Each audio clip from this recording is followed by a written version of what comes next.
1940 et 1945, près de 6 millions de Juifs d'Europe sont assassinés par le régime national-socialiste mis en place en Allemagne par Adolf Hitler. C'est ce que l'on appelle l'Holocauste ou encore la Shoah.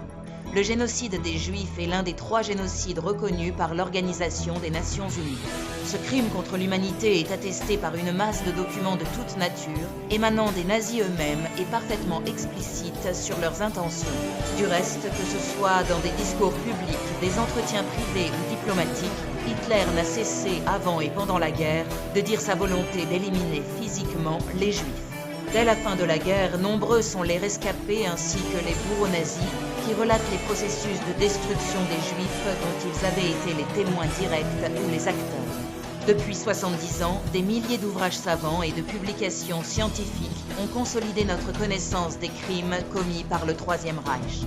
L'extermination des Juifs à proprement parler commence en 1941 avec les massacres perpétrés à l'Est par des commandos spéciaux, les Einsatzgruppen.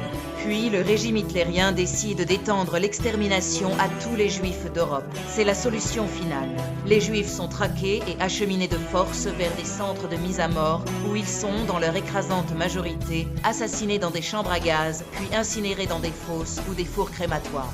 Le plus célèbre de ces centres, le complexe d'Auschwitz-Birkenau, est situé en Pologne.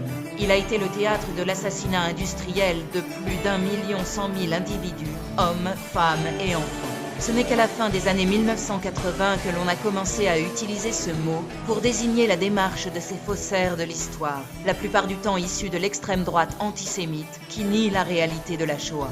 C'est la raison pour laquelle plusieurs pays se sont dotés de lois visant à en sanctionner l'expression publique. Confortée par la Cour européenne des droits de l'homme et par le Conseil constitutionnel, cette législation n'a jamais empêché aucun historien de travailler librement sur la Seconde Guerre mondiale.